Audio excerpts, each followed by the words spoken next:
Empezamos este viaje por los números con los números naturales, la base sobre la que se construyen todos los números.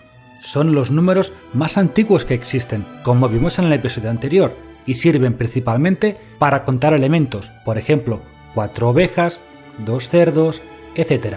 El conjunto de los números naturales se denomina con una N mayúscula, escrita en negrita de pizarra, y va del número 0 hasta el infinito.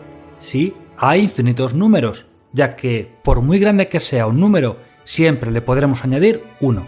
A veces se suele hacer la distinción entre los números naturales y los naturales positivos, que empiezan en 1 en lugar de 0, expresándose con una N mayúscula con un signo positivo en el exponente. Antes de proseguir con otros tipos de números, vale la pena que hagamos una distinción fundamental. Los números naturales se dividen entre números compuestos y números primos, y esta distinción será muy útil a la hora de trabajar con fracciones, como veremos más adelante.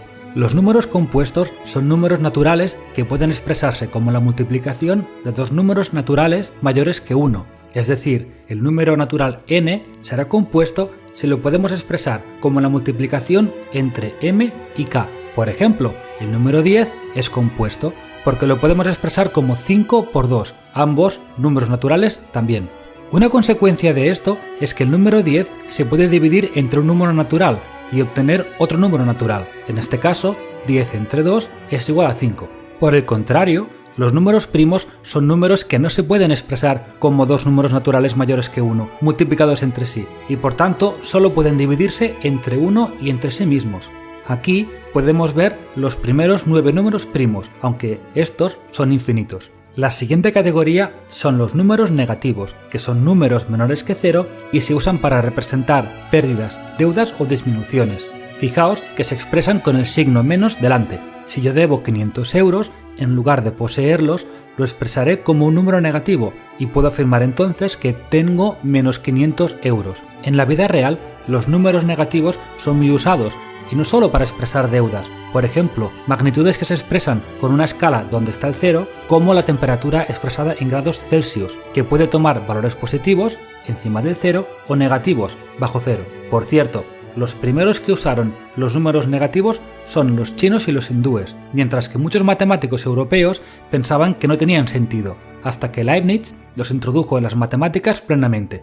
Ahora vamos a juntar los dos tipos de números vistos hasta ahora en una categoría a la que llamaremos números enteros, que incluyen los números naturales, los números negativos y el 0.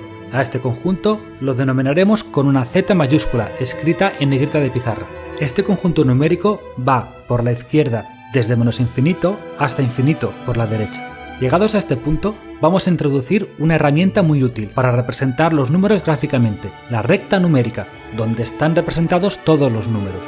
Los números enteros aparecen marcados con puntos verdes, como vemos. Una distinción esencial entre números enteros es la de números pares e impares. Los números pares son números enteros divisibles de forma entera entre 2, de manera que, como vemos en la ilustración de la derecha, podemos dividir el número en dos partes iguales de 6 tréboles, podemos obtener dos subgrupos iguales de 3 tréboles cada uno. En cambio, no es posible dividir un número entero impar entre 2. Como vemos, no podemos dividir un grupo de 7 tréboles de forma entera entre 2. Sí podemos dividir este grupo entre 2, pero no de forma entera, para lo cual necesitaremos otro tipo de números, los fraccionarios, que veremos después. El siguiente concepto que veremos es el de valor absoluto, que es el valor no negativo de un número. ¿Pero esto qué significa? Como hemos visto, si tengo 3.000 euros, lo he de expresar como un número positivo, mientras que si los debo o los pierdo, uso un número negativo. Puedo decir, tengo menos 3.000 euros, para indicar que los debo. Ahora bien, si me preguntaran, ¿cuál es el importe de tu deuda? La respuesta es 3.000 euros, un número positivo. Por eso, el valor absoluto devuelve el valor positivo de un número, sea este positivo o negativo. El valor absoluto de 3.000 es 3.000, mientras que el valor absoluto de menos 3.000 es también 3.000. El valor absoluto se puede interpretar con la recta numérica, es la distancia entre un número y el 0. Esto es, entre menos 3 y 0 hay una distancia de 3, mientras que la distancia entre 0 y 4 es 4. Para resumir, podemos establecer la siguiente clasificación. Los números enteros se dividen entre los naturales y los negativos. Es posible que, en algunos manuales o libros, si en los naturales no se incluye el 0, lo veáis de esta manera, pero es esencialmente lo mismo.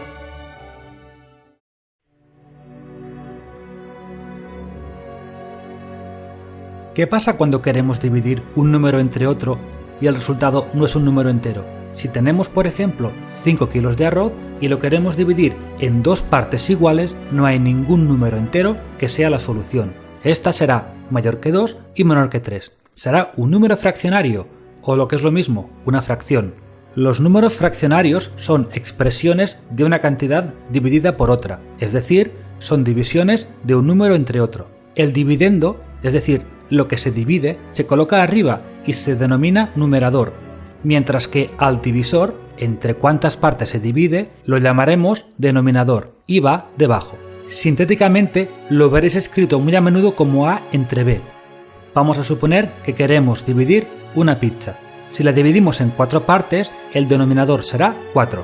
Si tomamos una cuarta parte de la unidad, el número fraccionario será un cuarto. En cambio, si tomamos 2 de las 4 partes, tenemos 2 cuartas partes, es decir, 2 cuartos. Pero esto, como vemos, equivale a partir la pizza por la mitad y tomar solo una parte, es decir, 1 entre 2. Como veremos enseguida, los números fraccionarios 2 cuartos y 1 medio son el mismo número, como vemos en el área sombreada de la pizza, que es igual. Seguimos. 3 partes de 4 se expresa con el número 3 cuartos y tomar las 4 porciones es 4 cuartos, lo que equivale a comerte toda la pizza entera, es decir, toda la unidad, que es 1. Por eso, una fracción en la que el numerador y el denominador son iguales, como aquí en este caso 4 cuartos, es igual a 1. Es importante destacar que los números enteros se pueden interpretar como números fraccionarios con un denominador igual a 1. Así, 6 pizzas expresadas con el número natural 6 se pueden expresar también como 6 pizzas entre una sola persona, es decir, 6 entre 1, y lo mismo para los números negativos. Esta propiedad, como veremos, es fundamental para entender las operaciones entre números enteros y fracciones. Ahora vamos a ahondar en un concepto que acabamos de ver, el de fracciones equivalentes. Siguiendo con el ejemplo culinario, si parto un pastel en 3 partes y tomo una, es decir, un tercio, es lo mismo que si lo parto en 6 partes y tomo 2. Al final, siempre estoy tomando un tercio del pastel, es decir, la misma proporción. Por esto, todas estas fracciones son equivalentes y se pueden simplificar a su fracción irreducible, que es un tercio. Aquí vemos las fracciones equivalentes del número 2. Es importante que expresemos siempre fracciones en su forma irreducible. ¿Y esto cómo lo sabremos?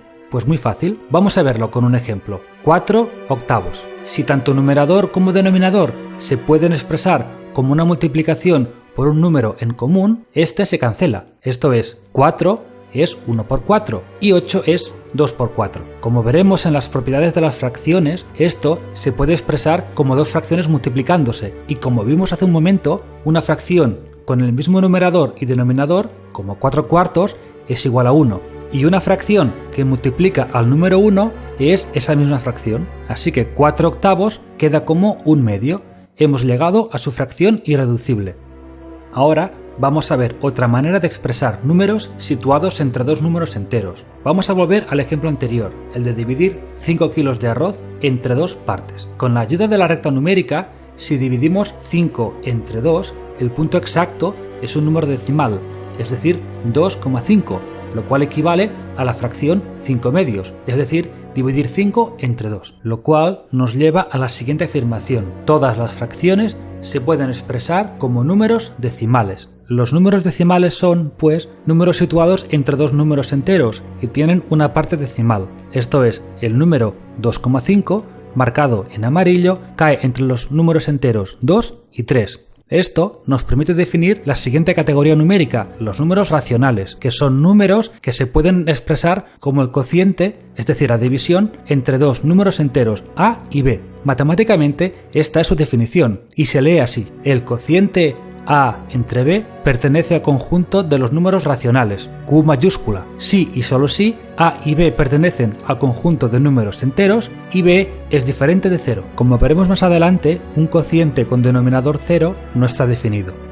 ¿Y cómo queda la clasificación de los números que hemos visto hasta ahora? Pues de esta manera. Los racionales incluyen a enteros y fraccionarios, y los enteros a su vez se dividen entre naturales y negativos.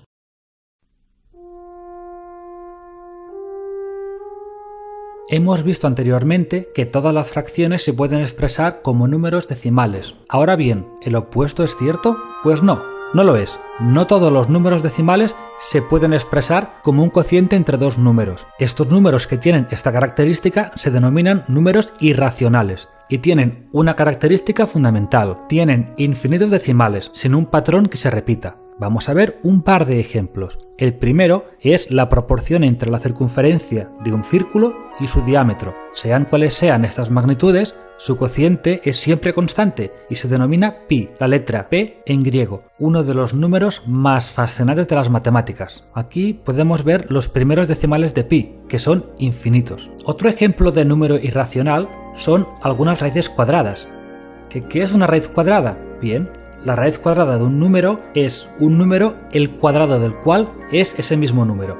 Por ejemplo, la raíz cuadrada de 4 es 2, ya que 2 por 2 es igual a 4, y lo expresamos de esta manera, donde el 2 es el índice, en este caso el cuadrado 2, 4 es el radicando y 2 es la raíz. También, cuando se trata de una raíz cuadrada, el 2 del índice se suele omitir de esta manera. ¿Cuál es la raíz cuadrada de 9? Pues 3, ya que 3 por 3 es igual a 9. ¿Y la raíz cuadrada de 16? Pues 4, ya que 4 por 4 es igual a 16. Estos, los números 4, 9 y 16, se denominan cuadrados perfectos, ya que poseen raíces cuadradas que son exactas, esto es, números enteros, 2, 3 y 4. Pero, ¿qué pasa con la raíz cuadrada del 5? La verdad es que no es un número entero, y de hecho, no es un número ni racional, ya que no se puede expresar como una fracción, es decir, como un cociente entre dos números enteros. La raíz cuadrada de 5 es 2,23, 60, 67 y más decimales que llegan hasta el infinito. Así, las raíces de algunos números también son números irracionales. Con esto, llegamos a la siguiente categoría de números, los reales. Estos son todos los números que se pueden representar en la recta numérica. Ejemplos son el 2, que es un número natural, el menos 4, número negativo, el menos 2,5, número decimal negativo, el 7 medios, número fraccionario, y la raíz cuadrada de 5, que es irracional, como acabamos de ver. Y así queda la clasificación de los números ampliada. Fijémonos que hemos definido el conjunto de los números irracionales como R mayúscula barra invertida Q mayúscula, que se puede leer como el conjunto de números reales excluyendo a los números racionales, con lo que nos quedan los irracionales.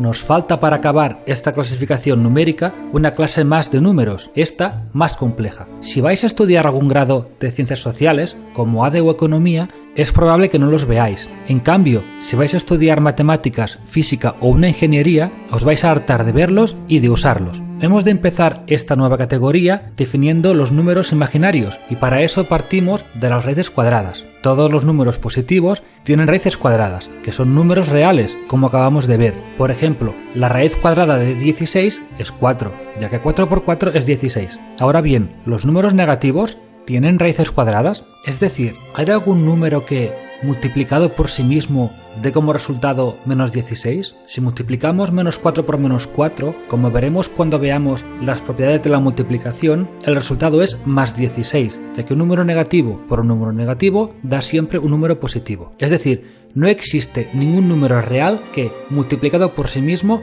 dé como resultado un número real negativo. Aún así, muchos problemas en física e ingeniería requieren la solución de raíces negativas. Entonces, ¿cómo arreglamos esto? La solución viene con los números complejos y para introducirlos hemos de ver qué es el número imaginario o unidad imaginaria. Y este es el número i, la raíz cuadrada de menos 1. Este número i está construido de tal manera que su cuadrado es el número menos 1. Ya tenemos pues lo que buscábamos, un número cuyo cuadrado sea un número real negativo, el menos 1. Con la ayuda de la unidad imaginaria vamos a resolver la raíz cuadrada de menos 16. Menos 16 se puede expresar como 16 por menos 1 y y como veremos en posteriores episodios, podemos expresar la raíz cuadrada de dos números que se multiplican entre ellos como la multiplicación de sus raíces cuadradas.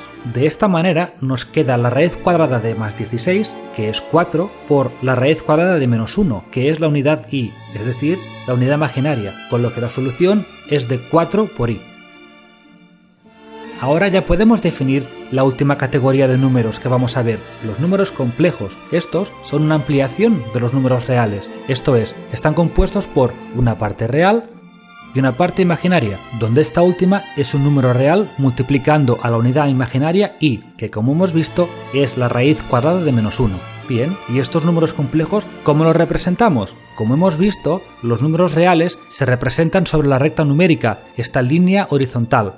Para representar los números imaginarios necesitamos otra dimensión, que vendrá dada por otra recta, esta vertical, donde representaremos la parte imaginaria. Así, un número complejo z será un punto en este espacio bidimensional, donde la parte real a es una coordenada en el eje real, el horizontal, y la parte imaginaria b es una coordenada en el eje vertical. Vamos a ver un ejemplo, el número complejo 2 más raíz cuadrada de menos 9. El primer paso ha de ser expresar la raíz negativa con la unidad imaginaria. La raíz cuadrada de menos 9 se puede expresar como la raíz cuadrada de 9 por menos 1, que es la raíz cuadrada de 9 por la raíz cuadrada de menos 1. La primera es 3 y la segunda es raíz cuadrada de menos 1 igual al número imaginario i, con lo cual ya tenemos a nuestro número complejo, que es 2 más 3 que multiplica a i. Y para representar este número, fijamos la coordenada real, que es 2, en el eje horizontal y la coordenada imaginaria, que es 3, en el eje vertical, y ya tenemos al número complejo situado. Como vemos en la clasificación de los números complejos, estos incluyen a los reales y a los imaginarios, ya que un número real es un número complejo sin parte imaginaria, y un número imaginario es un número complejo sin parte real. Hasta aquí el episodio de hoy, espero que os haya gustado. Hasta la próxima.